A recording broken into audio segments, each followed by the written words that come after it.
Netflix is certainly improving with their adult animated content. We have to talk about Blue Eye Samurai.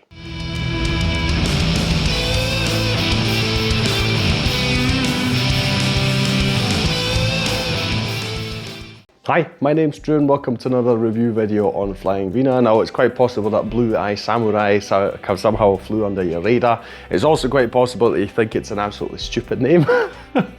First time I saw it, I was like, okay, Blue Eye Samurai. I mean, I guess it's funny, it rhymes. I mean, I'm always a fan of puns and word games and these kind of things. I was like, okay, fine. Then I started hearing good things about it and I was like, okay, I think I need to watch this.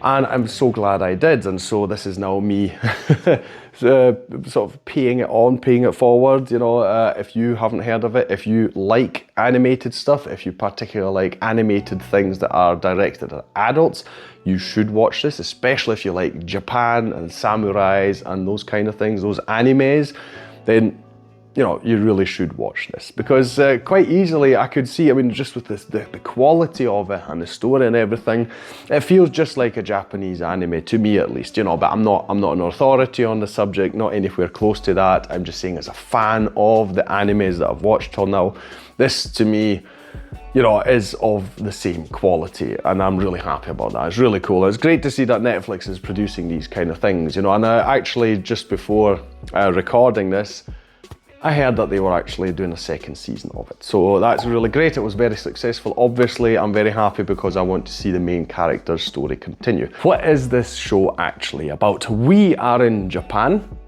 This is during the Edo period, which is sort of 17th century-ish. If you're not familiar with it, Japan sort of walled itself off from the world. They were like, we don't want any outsiders, not interested in them, you know, we're just sticking to ourselves.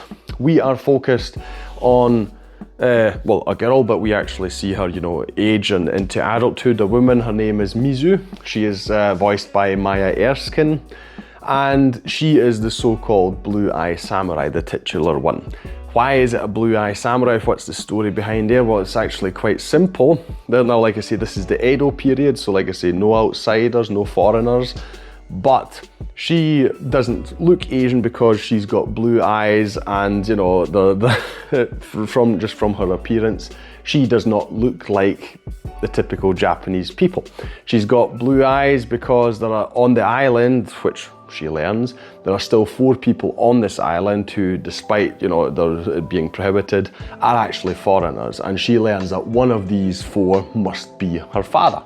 And just because of the life that she has been put through, and especially because her mother died, passed away, who, you know, used to look after her and all these kind of things, she wants revenge. She wants revenge on this person who's bestowed this unfortunate life on her in Japan. So she is actually orphaned rather early on. She finds a swordsmith. His name is Master Eiji. He is voiced by Kari Hiroyuki Tagawa. Legendary actor, of course. Every time I see him pop up somewhere, I always have to think of the first Mortal Kombat film. just love him in that role as Shang Tsung. Anyway, yeah, so she is taken in by this blind swordsmith master, learns the trade, and she also uses this opportunity, because she has access to them, to train with the swords. And so over time she builds her skills quite a lot, and we as a whole see this mostly in flashbacks. So whenever there are certain places in the story that are fitting, you know, we'll see a flashback that will fill in some gaps and give us explanations for various things.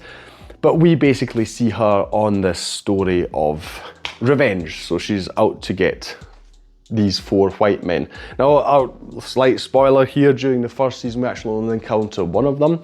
His name is Abijah Fowler, and he's actually voiced by Kenneth Branagh, which I think is really cool, getting such I mean, generally the whole cast. I mean, I've already mentioned Kari Hiroyuki Tagawa, and now we've got Kenneth Branagh as well, but there are actually a few others. So it's really cool to see how star-studded this animation series actually is.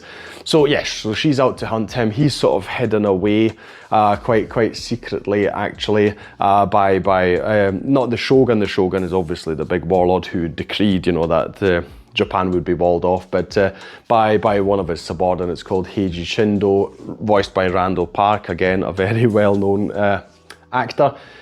Yeah, and so she's out to get him, and we've got various steps along the way. She's obviously trying to find out where he is and who's keeping him safe and how to get there, all these kind of things. All the meanwhile, we see all these cool fights that she performs. She's joined along her way by a handless cook. His name is Ringo. He is voiced by Masaoka, who wants to, you know, he wants to learn from a samurai master, etc. Which is one of the things we'll come to later. And that's one half of the story, so we've got this revenge story. The other half is that one of the local lords, his daughter is Princess Akemi. She's voiced by Brenda Song. She is supposed to be married off, just like, well, women were back then, you know, they're more property than anything else. It's supposed to be married off to some other warlord, you know, to grow together, to, you know, obviously, expand your family and power and all these kind of things, but she's not having it. She's very independent, you know, she doesn't want any of this, and so she tries to get out of it, tries to persuade her father not to do it, and she goes on her own journey throughout this whole story. But it is in ways linked to Mizu's story, so there are crossover moments as well. So that's pretty much all I'll tell you about the story. So we've got this revenge story on the one hand, samurai revenge story I'll call it, and on the other hand we've got this princess who does not want to be a princess anymore. That's it. Now, I think it's adult orientated, like I say. It's really cool, the themes you've got here. You've obviously got a theme of racism because the white people are called white devils. So Mizu, she wears a pair of glasses, so that's and always a hat, so that, you know, it's not immediately evident that she looks a bit different. So that's one of the themes you have here. You have obviously her revenge story, but she still intersects with other people who sort of make her question this a bit. I mean, she's on a revenge path, but she loosens up a bit because she's so dead set on it. And then you've got particularly Ringo, the cook, who she tries to sort of push away, but he's determined to learn from her, even though she says she isn't actually a samurai. She doesn't have any of these values, you know, like honor and these kind of things that samurais typically have. So you have that kind of thing. Obviously, you've got the story with Princess Akemi, with female emancipation, with her not wanting to be married off. There's quite a lot that goes on there. Again, she's got a tutor. He is voiced by George Takei, you know, so you've got all these great actors in it as well. So it's wonderfully acted. The characters are interesting. The stories are interesting. They are, like I say, very mature, definitely. It's very interesting, all the aspects are examined here. Obviously, I'm a fan of Japan and all these kind of samurai stories, and this Edo period is something that really just interests me. It intrigues me quite a lot. The thought that you would just wall yourself off from the world, it's quite a unique thing in our history when you think about it. Definitely hasn't happened many times. And the animation style is just wonderful. You've got many battles in here, many fights.